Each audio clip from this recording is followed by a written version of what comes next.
کچھ غریب لوگ اکٹھے ہو کے نبی پاک کی بارگاہ میں حاضر ہوئے. دیکھیں انہیں اپنے نیکی کے خزانوں کی کتنی فکر تھی. حضرت ابو ہریرہ رضی اللہ تعالیٰ عنہ کہتے ہیں انہوں نے غریبوں نے آ کے عرض کی یا رسول اللہ صلی اللہ علیہ وسلم یہ امیر تو نیکیوں میں ہم سے آگے نکل گئے. حضور نے فرمایا وہ کس طرح؟ عرض کی یا رسول اللہ وہ زکوٰۃ دیتے ہیں ہم پر فرض ہی نہیں, وہ حج کرتے ہیں ہم پر فرض ہی نہیں, وہ صدقات و خیرات کرتے ہیں ہم کر ہی نہیں سکتے, وہ تو گزر گئے آگے, اب کیا کریں؟ قربان جائیں معبود کے سمجھانے کے طریقے. حضور نے فرمایا کان ادھر لاؤ. وہ غریب نہ حضور کے چہرہ نور کے گرد حالہ بنا کے کھڑے ہو. حضور فرمانے لگے سنو کان میں بات, رات کو جب سونے لگو نا تو 33 بار سبحان اللہ پڑھا کرو, پھر 33 بار الحمدللہ پڑھا کرو, پھر 34 بار سبحان. دیکھیں آپ کو یاد, اس کا نام کیا ہے؟ تسبیح ہے سبحان. اللہ آپ کو خوش رکھے. بڑی خوشی ہوئی آپ کی زبان سے لفظ سن. کہا یہ پڑھ کے سویا کرو رات کو. امیر جتنے بھی نیک کام کریں گے نا تمہاری اس تسبیح کی برکت سے اللہ تمہیں سب امیروں سے زیادہ اجر عطا کرے گا. مشکل کام تو نہیں, سب امیروں سے. انہیں فکر تھی کہ وہ کہیں ہم سے آگے نہ نکل جائیں روحانی دنیا میں, نیکیاں زیادہ نہ کما لیں. آج کل تو رٹا یہ بنا ہوا ہے کہ دیورانی کہتی ہے اپنے شوہر سے کہ میری جیٹھانی نے فریزر نیا لے لیا, اب میرا نہیں گزارا جب تک نیا آئے نا, فوری طور پہ مجھے جدھر سے مرضی ادھار قسطوں پہ لے آ, لیکن شریکے دے نار رل کے ٹرنا پیچھے. یہ ہماری دوڑ ہے, اس سے نقصان ہوتا ہے, اس سے اخلاقی کمزوریاں جنم لیتی ہیں, اس سے آزمائش میں. آپ یہ دیکھیں کہ وہ جو میرا پیچھے خزانہ ہے نیکیوں کا جو خزانہ ہے اس میں آج کل کیا ہے؟ میری زبان کہیں ایسا تو نہیں کہ باقی ہر جگہ چلتی ہے صرف ذکر میں نہیں چلتی, میرا سر باقی سارے کام کرتا ہے صرف اللہ کی بارگاہ میں صحیح نہیں. یہ غور کریں. حضرت ابو ہریرہ رضی اللہ تعالیٰ عنہ فرماتے ہیں وظیفہ پوچھ کے گئے اور پھر وہ کچھ دنوں کے بعد واپس آئے. گئے تو بڑے مسکراتے گئے تھے جیسے خزانہ ہاتھ لگ گیا, بڑے کچھ دنوں کے بعد واپس آئے تو بڑے پریشان تھے. حضور نے فرمایا اب کیا ہوا؟ کہا یا رسول اللہ بڑی پریشانی بن گئی. اب بھائی ہوا کیا؟ عرض کرنے لگے یا رسول اللہ وہ بات تو امیروں نے بھی سن لی ہے. ایک صحابی کہنے لگے میرا پڑوسی بڑا امیر ہے, رات وہ بھی تسبیح پڑھ رہا تھا اپنے سین میں سن رہا تھا, حضور اب کیا کرتے ہیں؟ تو سرکار اس بات سے راضی ہوتے تھے. حضور خوش ہوئے, مسکرائے, فرمایا اب کیا کرنا ہے؟ ذالک فضل اللہ یؤتیہ من یشاء, یہ پھر اللہ کا فضل ہے, وہ جس کو چاہے عطا کر دیتا ہے. میرے عزیز سمجھے کہ وہ لوگ اور وہ ذرا سا بھی اپنے اندر ریا نہیں آنے دیتے تھے. حسد نیک آدمی میں بھی ہوتا ہے. ناراض تو نہیں ہو گئے نیک لوگ جی, نیک ناراض نہ ہو جائیں. حسد نیک آدمی میں بھی, بندہ نیک بھی ہوتا ہے اور حسد بھی, چونکہ حدیث ہے ترمذی شریف میں حضور نے فرمایا حسد نیکیوں کو یوں کھا جاتا ہے جیسے خشک لکڑی کو آگ کھا جاتی. تو اس کا مطلب ہے حضور نے فرمایا بندہ حاسد بھی ہوتا ہے اور نیک بھی ہوتا ہے, اس کے ساتھ ساتھ حسد بھی چل رہا ہوتا ہے اور نیکیاں بھی. تو پھر نیک آدمی کو چاہیے نا حسد سے جان چھڑائے, ایسا نہ ہو کہ وہ نیکیاں کرتا جائے اور ساتھ ساتھ حسد کھاتا جائے. اس کا کوئی فائدہ. اپنی روحانی زندگی کہیں تکبر نہ آئے کہیں بھی. اور امام کشاری تو یہاں تک فرماتے ہیں, آپ فرماتے ہیں میں نے بہت سارے جھکے ہوئے لوگ دیکھے ہیں, گردنیں جھکی ہوئی ہیں, دل میں بڑا تکبر. آپ فرماتے ہیں میں نے بہت سارے دعائیں مانگنے والے دیکھے ہیں جو جزاک اللہ بھی برابر کہہ رہے ہیں پر اندر ان کی عداوت بھی برابر ہے. ایسا نہیں کریں. آپ یہ دیکھیں کہ کہیں ایک دیکھیں نا, ایک ہلکا یہ میرا بٹن ٹوٹ جائے نا تو ساری محفل میں میری توجہ بٹن پہ رہے گی, چاہے کوئی دیکھے بھی نہ, مجھے تو پتہ نہ ٹوٹا ہوا تو میں بار بار غور کروں گا. ایک دھبا بھی باطن پہ لگ جائے نا, وہ جھوٹ کا ہو, وہ دغے کا ہو, وہ لالچ کا ہو, وہ حسد کا ہو, ایک بھی دھبا ہو نا سکون نہیں آتا, آپ بے چین رہتے. یہ میری طرح کے کچھ لوگ ایسے ہوتے ہیں جن کو اسٹیج پہ بیٹھنے کی بیماری لگ جاتی ہے. اب یقین کریں میں تو کسی وقت سوچتا رہتا ہوں کہ کوئی محفل ایسی بھی تو ہونا کہ ہم بھی پیچھے بیٹھ کے سنیں, اپنا چسکا بھی تو پورا کرنا ہے. لیکن وہ کئی میری طرح کے لوگ بیچارے گردن اونچی کر کر کے نقیب کو دکھاتے ہیں کہ میں بھی آیا ہوں, کسی طریقے سے اعلان کاری دے. میں چودھری صاحب ہوں, علاقے کا محلے کا بڑا ہوں, 2 دفعہ چیئرمین ہوا, بلا لے کسی طریقے سے. اس سے گھٹن آئے گی آپ کے مزاج. بات زیادہ نہیں کرنی, سمیٹنے کی طرف آ رہا ہوں. سید احمد کبیر رفائی आला हजरत बरेलवी रहमतुल्लाह अलैह ने बड़ी खुल के तारीफ की है इस दरवेश की, और ये वो कामयाब तरीन लोग हैं जिनका इश्क हुजूर की बारगाह में मकबूल हो गया। दरवाज़े रसूल पे हाजिर होते थे तो अल्लाह के महबूब करवे अनवर से अपना बाजू बाहर निकाल के हाथ मिलाया करते।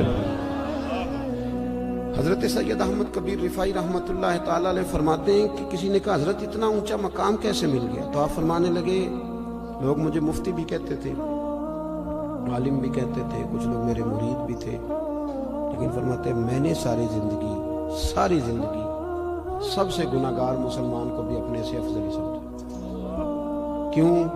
आप दलील देते थे, फरमाते थे जब अल्लाह ने कह दिया कुन तुम खैरा उम्मती, और तुम बेहतरीन हो मेरे नबी का कलमा पढ़ने वालों, तो फरमाया मैंने हर सही उल अकीदा को, कलमा गो को अपने से अफजल समझा।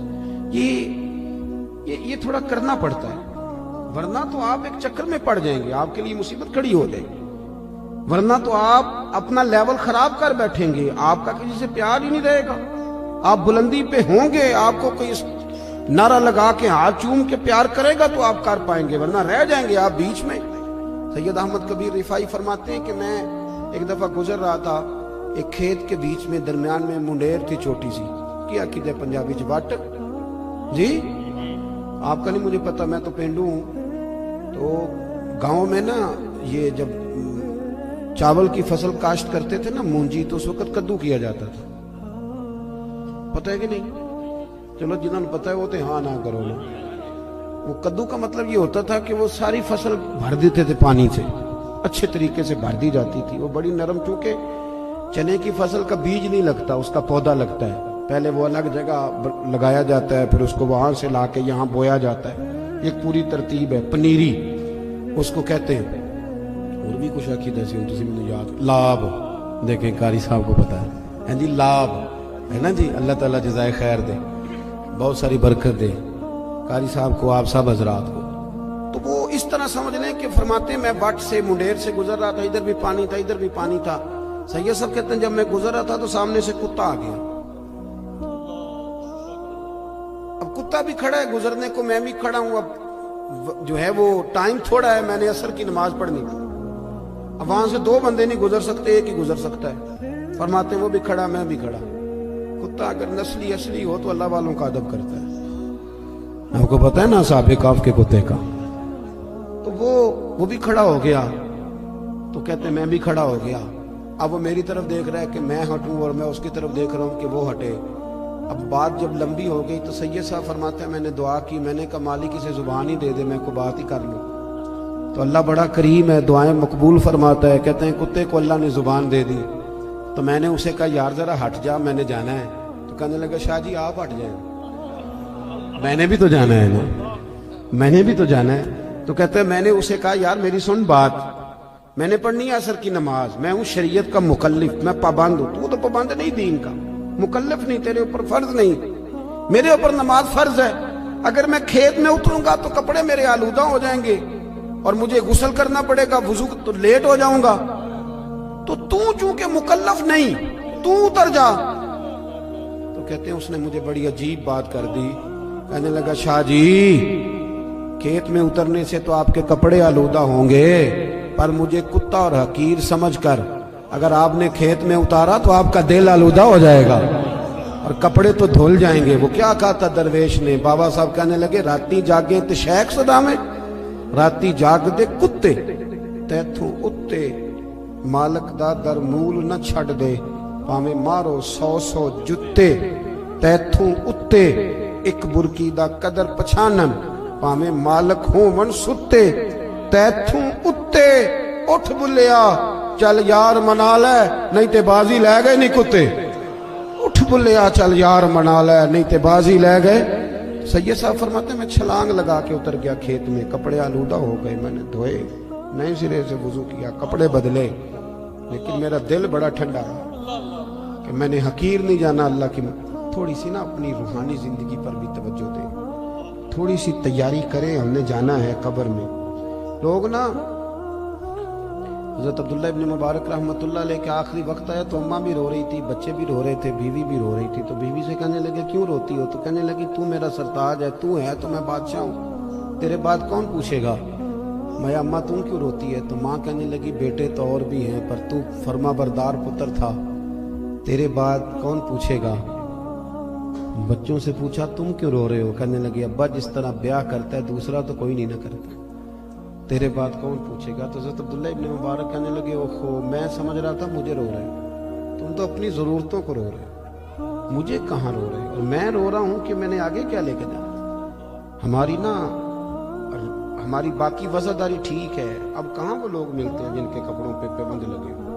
अब गरीब आदमी भी अच्छे कपड़े पहनता है, हफ्ते में 2 दफ़ा गोश्त खाता है, अब कोई ऐसा मसला नहीं रहा। लेकिन वो जो हमारी रूहानी ज़िंदगी थी ना, लेकिन मिशकात शरीफ में हदीस है, अल्लाह के रसूल सल्लल्लाहु अलैहि वसल्लम ने फरमाया अपने घरों में मस्जिद बनाओ, यानी घर में एक हिस्सा मखसूस करो नमाज के लिए।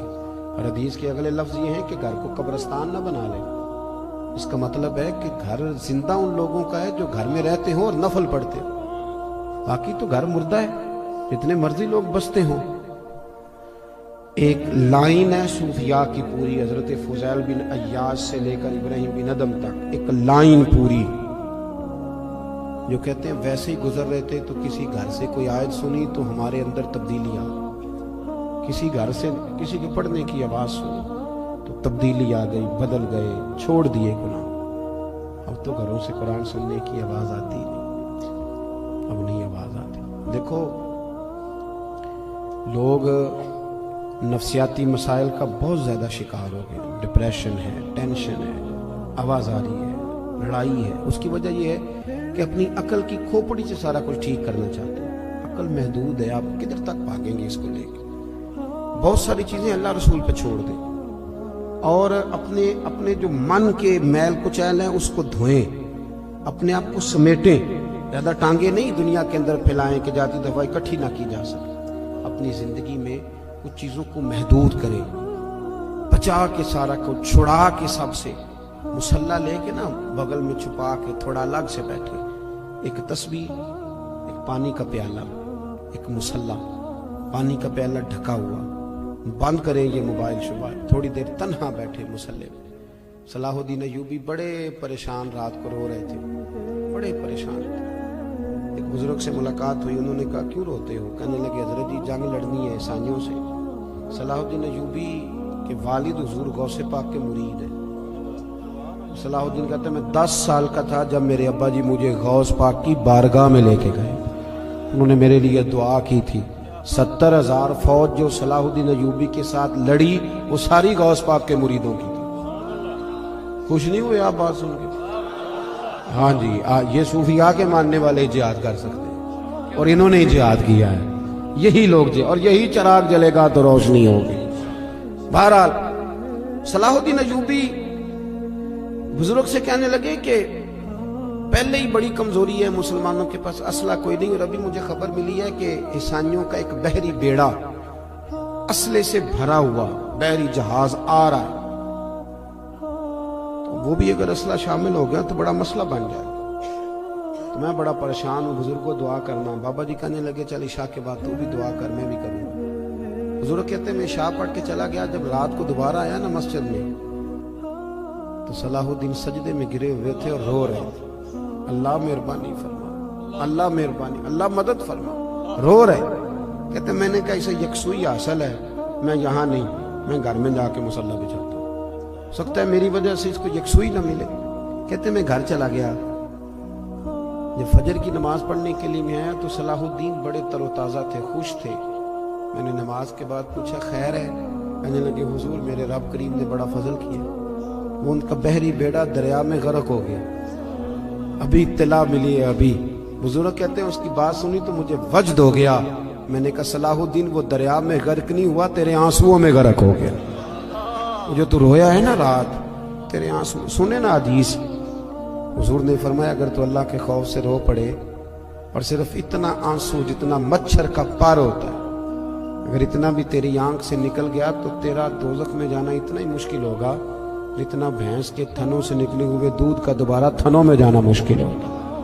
पर कोई इतना भी तो रोए तब है, किसी को इतना रूहानी जिंदगी आबाद करे, दुआएं लंबी मांगा करे, बहुत ज्यादा मांगा करे। हुजूर फरमाते हैं जो रब से ज्यादा मांगे अल्लाह उससे राजी होता है। اپنا تعلق، یہ دعا بندے کا اللہ سے رشتہ ہے. دعا مانگیں، مصلی پہ بیٹھیں،